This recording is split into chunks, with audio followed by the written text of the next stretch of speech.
Hello, I've found myself in a studio with a camera, so I thought I'd take the opportunity. I'm here in Sydney, Australia, to just throw in my thoughts and my, 20 years of research now into this whole phenomenon that's unfolding as I speak, called the Occupy movement. Came out of Wall Street, of course. And it's a great thing. It's fantastic that people are waking up to the point where they're saying, I'm a slave, and I ain't having it anymore. That's the great Rubicon that needs crossing so we can do something about this.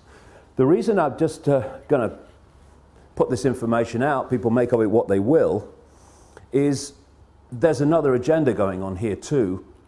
And if the genuine response to this grotesque enslavement of humanity in terms of finance and in terms of so many other things is going to be challenged effectively, then people need to get streetwise to what this other agenda is. And also the fundamentals of what we're dealing with. So I'm going to take it in stages. First of all, the fundamentals of what we're dealing with. If anything is going to happen that's going to change this tyranny of global banking and global finance, then first of all, the way that money is created, or what passes for money is created, has to fundamentally change. If this doesn't change, nothing's going to change because the power doesn't move. There's no change in the power dynamic of money creation, because people don't realize this in vast, vast numbers, that when you ask the question, how is money created? Where does money come from? People have this kind of feeling, well, it's the government's in it. No, overwhelmingly, massively overwhelmingly, it is not the government's. It is private banks, which, if you do the research, owned by the same people under different names, the same network under different names. Private banks are creating what we call money out of fresh, bloody air, and then charging us interest on it.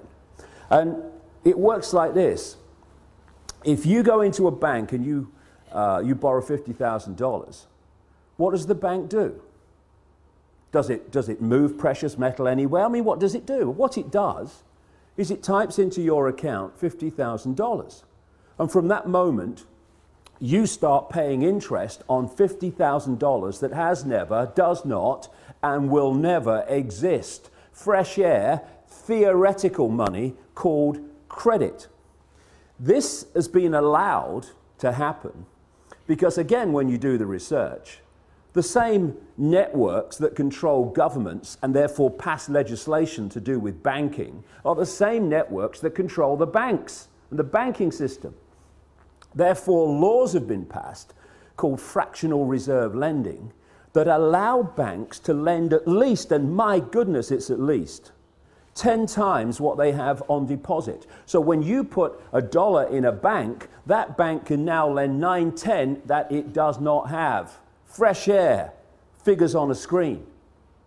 Not only that, you borrow $50,000 from a bank. What does it do? It types into your account $50,000. Okay, now you're paying interest on it. But you take $10,000 and you say, I'm going to buy that car. And you give $10,000 to the guy who owns the car to buy the car off him. Now the guy who's received your $10,000 that was created out of nothing in the original $50,000 now goes and deposits the 10 grand in his own bank. Now that bank can lend 10 times the 10 grand that was created out of nothing in the first place. This is what's going on. And then if you follow one loan, $50,000 or whatever, you follow that through the banking system, and that one loan allows the banking system as a whole to create phenomenal amounts of non-existent money we call credit from that original non-existent credit loan. This is how the banking system, ladies and gentlemen, have taken the world over. Why wouldn't it when they can do that? And there's another little scam here. All written in on purpose, cold, calculated. When you go into a bank and you borrow $50,000, the bank creates, even in this theoretical, ludicrous way, $50,000. But you're not paying back $50,000, you're paying back $50,000 plus interest. The interest is never created, even as credit, which means a simple fact. At any point in time, coldly calculated, designed to be, there is never anything like enough units of exchange, money, in circulation to pay back all the principal on the debt and all the interest on the outstanding debt. Therefore, people losing their homes, losing their businesses, losing goodness knows what else that they've worked for, is built into the system.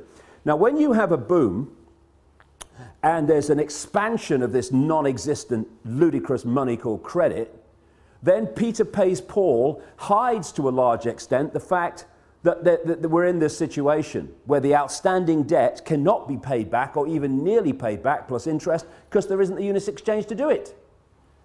But when you go into a recession or a depression and there is a contraction of those ludicrous units of exchange in circulation, then it becomes blatantly obvious that there's not enough units of exchange to pay back all the interest on the debt and all the principal, and that's why you get this explosion, which we've got now, of people losing their homes, losing their businesses, losing their land, their farms, etc. And all these tent cities that are appearing around the world. And so we have a system where the private banks, in the end controlled by the same network, not least around the house of Rothschild and others, the Rockefellers too, in America, have been given this level of power to create money and dictate completely, beyond governments, global finance. And that's why they're able to create booms and busts at will. That's why when they want to create a bust and a depression, which they have now, what do? They refuse to issue the same amounts of ludicrous credit units of exchange. And what do we call it? Oh, the banks have got a credit crunch. A credit crunch, what's that? It's suppressing the amount of money in circulation, so by definition creating this situation we're in. The whole money system has been designed from its creation to be a system of human enslavement and human control and human suppression. So first of all, any occupying protests around the world on the agenda has to be the end of private banks being able to create money out of fresh air on a computer screen and charge interest on it. Now here's a question.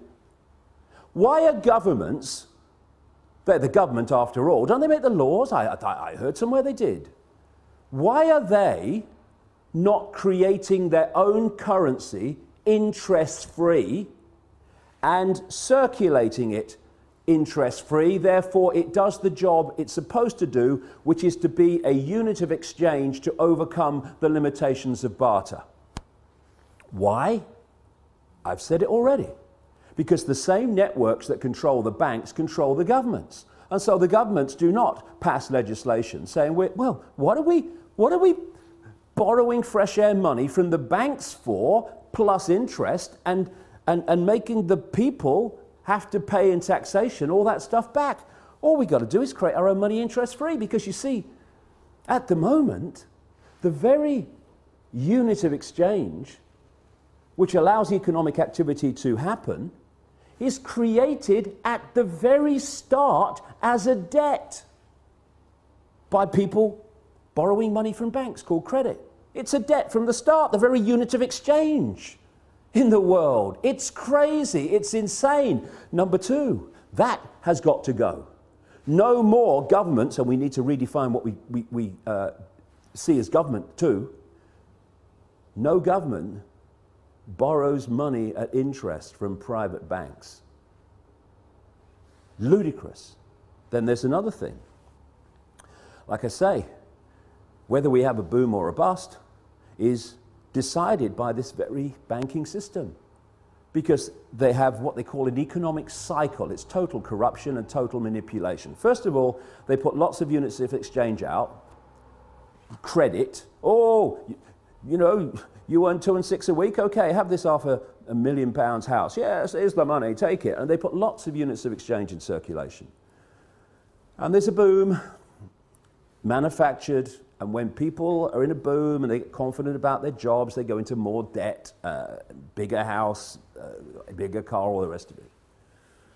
And then what they do at an optimum point, this is what they did in 2008, is they take or create an excuse to take money out of circulation. Now the economic activity generated by that amount of money in circulation is no longer possible. And we move over here, fishing line coming in now, to a depression or a slump. People do not lose their homes overwhelmingly because they don't want to work anymore. They lose their homes because there's not enough economic activity to generate the income to pay the mortgage. Companies don't go bust because they think it would be a bit of fun. They go through a bust because there's not enough demand for their products at a time of a downturn when the money in circulation is being reduced. And what happens? The banks that have created this problem in the first place, they take the homes, they take the businesses, they take the land, they take the real wealth for having not been paid back money that has not, does not, and will never exist. This is the power that the governments, controlled by the same network, have given to the banks to control planet Earth. Anything that comes out of these Occupy protests that does not include demands, not taking no for an answer, this has got to go, it's going to change nothing. And there's another couple of things, maybe a few more, that I'd like to get across to those that are brilliantly protesting around the world. Because there's nothing more manipulatable than genuineness that isn't streetwise. And what we need to do, if we're going to really bring an end to this outrageous, inhuman nonsense, is we have to get streetwise pretty damn quick.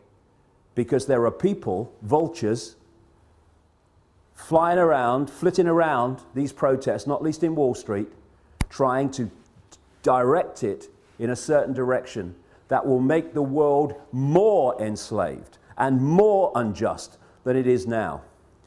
There's certain coordinates, 3 will do in this presentation, if you like.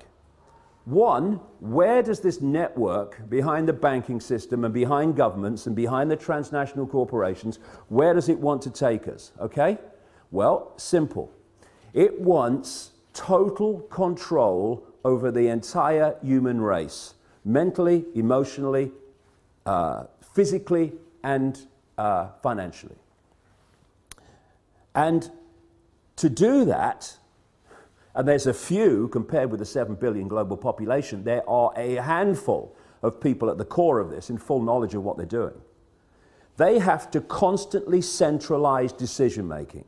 Because the more you centralize decision-making, the more power the few have over even greater numbers of people. The other thing that goes on is the more you centralize power, the more power you have centrally to centralize even quicker. So the process of centralization of power, it's been given a word now for a long time called globalization.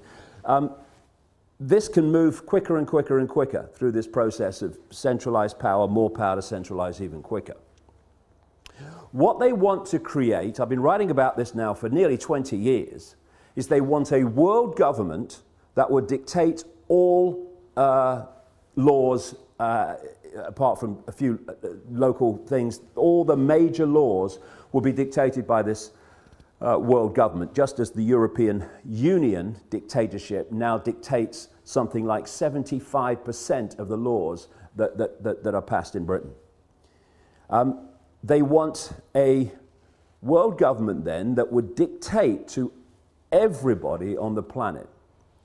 They want a world central bank that would dictate all global finance to every what is now countries, though they want to break them up into regions. They want a world army to impose the will of the world government on anyone that doesn't want to accept it. That's what NATO is now. You know, when they're justifying bombing whole cities of civilians on the pretext of protecting civilians, and they say the world community has decided, and we have G8, and the international, that's code for world government.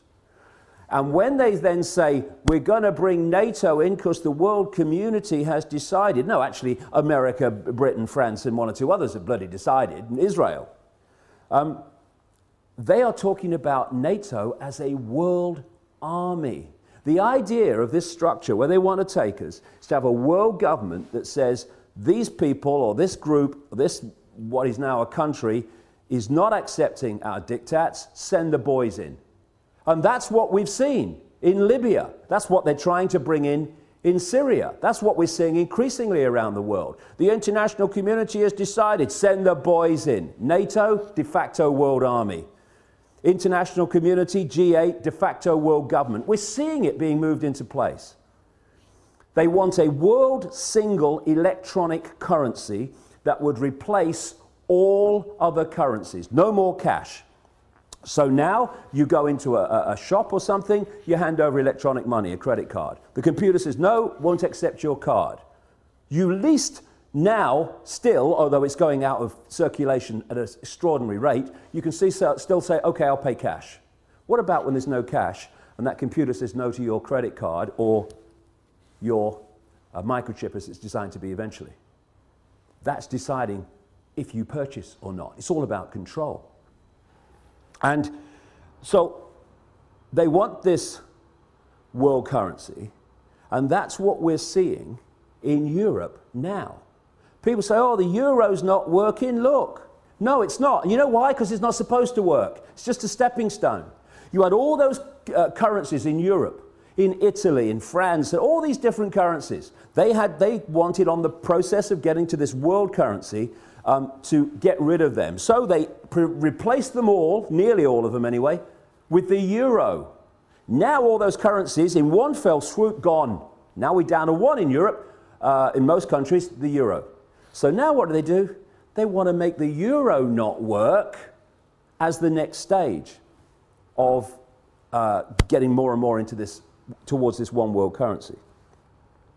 So, another thing to mark the card for anyone involved in these Occupy protests, if any suggestion comes along that we should go to some form of world government, or to, and they're even talking about it now, to a world central bank and all this stuff, no, no, no. Listen, it's centralization of power in this world that has got us into this mess.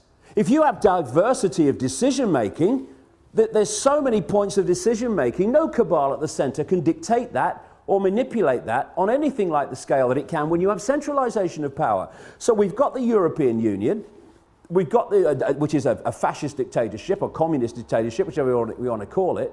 We've got this single currency and all the rest of it, all this economic disaster in Europe, all manipulated on purpose, as it is in America and elsewhere.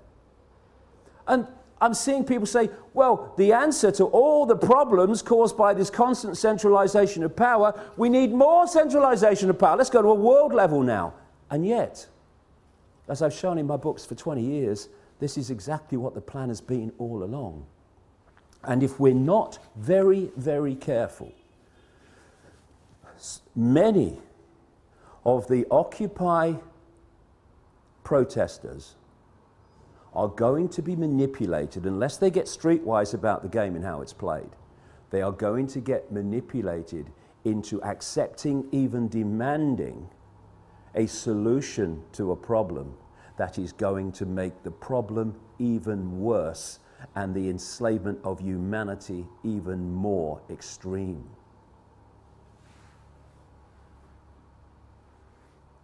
When you look at where they want to take us, which is into this centralized global dictatorship, Then you look at the main technique that they used to take us there. I gave it a name a long time ago now. Problem, reaction, solution. Dead simple, devastating. At stage one, you create a problem. You blame someone or something else for it to hide the fact that you're really behind it. You then, through an unquestioning and pathetic media, tell the people the version of the problem you want them to believe. What you want at stage two is the reaction to the problem from the people. Fear, outrage, something must be done. It could be a war, it could be a terrorist attack, like the Mossad American intelligence operation known as 9/11. It could be an economic collapse, whatever. Whatever problem you need to be allowed you to go to stage three of problem, reaction, solution, which is to offer the solutions to the problems you have covertly created and blame someone or something else for it. And those solutions are constantly advancing your agenda to this centralized global dictatorship that I'm talking about. So when you crash the global economy, and when you're moving trillions and trillions of dollars around the world economy every day, as this network is, you decide if it goes up or down. Nobody else does, you do. And therefore, you can create an economic collapse at will. That's what they did in 2008, and they've gone on with it since. And the idea is that that problem is then offered a solution. And people like the Rothschild-controlled bagman and billionaire George Soros, one of the major funders, by the way, into existence of MoveOn.org, which is trying to move in, this Democratic Party-owned, cabal-owned operation, moving in on the Wall Street protests and stuff like that. You can then offer the solutions that Soros and others are offering, which are what? To solve this economic global crash, we need a world central bank. Stands back in amazement. I'm shocked. Knock me down with a feather and I shall swoon. It's so blatant, it's so callable, it's an open book once you do the research and you realize where this is going. And so, it's so vital as we've reached this point, this cusp where so many people have gone through or are going through this process now, where they're saying, I'm a slave and I'm not having it. And then they go to the next stage, which is what we're starting to see. It's so important that they don't allow themselves to be pawns, genuine pawns, unknowing pawns, but pawns all the same, in a manipulation that then takes us on to the next stage of an even greater financial and human enslavement than we've had up to this point. Because this is a vital area. It's vital not to get focused and obsessed with corporations and banks and all that stuff. It's about control. It's about human control. And the form it takes doesn't matter to these people. They just want the form that brings most control. Now, in the process of doing this, they've reached a point where the control has been going on through a banking system, private banking system, controlled by these families and their networks, and through corporations controlled by the same families and these networks. I mean, I keep seeing people say, we must have an end to capitalism. We don't have capitalism. We have cartelism. It's like J.D. Rockefeller said, competition is a sin. We have an oil cartel, a pharmaceutical cartel, a biotech cartel, on and on it goes. And these are the cartels of these families. This is how they control and dictate at this point. But they want to go to the ultimate level of human control, where they don't have corporations so we know them anymore. And so if we can get caught in, yeah, get rid of the corporations, I'm all for that. But the question is, to be replaced by what? And this is the structure they want. They want the world government, the world central bank, the world currency, the world army to implement the will of the world government, and then they want the world government ministries. Read 1984. George Orwell, real name Eric Blair, wasn't coming from his imagination. He had access to the projected agenda through the Fabian Society. Exactly the same Fabian Society that Aldous Huxley was a member of, and thus had the inside knowledge to write a prophetic novel called Brave New World. They were coming from knowledge of what the projection was. Huxley, it seems, supporting it, and Orwell not supporting it, trying to expose it. But it's still the same source of where it came from. This has been going on for so long. What they want is the world government and then the World Ministry of Oil, which would take over all the oil corporations, all the oil infrastructure, all the oil finance, everything. They want a World Ministry of Health that would take over all the pharmaceuticals and encompass what is now the World Health Organization, a Rockefeller Rothschild creation, by the way. They want a World Ministry of Trade that would encompass the World Trade Organization and dictate global trade from a central point. A World Ministry of this, a World Ministry of Biotech, and all the rest of it. And so they want to absorb the corporations as they are now into these ministries for the ultimate global dictatorship. And the same people behind the banking system now and the corporations now will be controlling the world government and the ministries. But the same thing, but it will go on to a much higher level and a much more coordinated level of human control. So, they will want people, protesters against the outrageous injustices and grotesque actions and behavior of the corporations, to call for the end of the corporations, call for the end of the banks. Yes, fine. But we have to dictate what replaces them. Diversity from the center. Control that people have of their own lives in their own communities, not what they want. And what I have to say, speaking now, I'm seeing happening around the world in these protests, having the cabal you were protesting against dictating what this stuff is replaced by. If we go there, more and more centralization of power, we'll live in a global fascist state within 10 years. Our children and grandchildren will live a lifetime bloody nightmare. Or we can go this way and saying we want power from the center to people in their communities.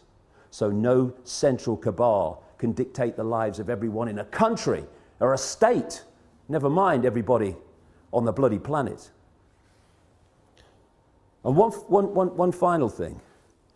You know, these organizations that move in, like moveon.org, I mean, I wish the bloody would, sooner the bloody better, that are Soros funded and Democrat Party controlled, and all these people. And then I mean, if people, you know, a lot of the people in the protests, if they hear this bit, they'll be going, boo, what are you doing? Because I've seen them do it to people.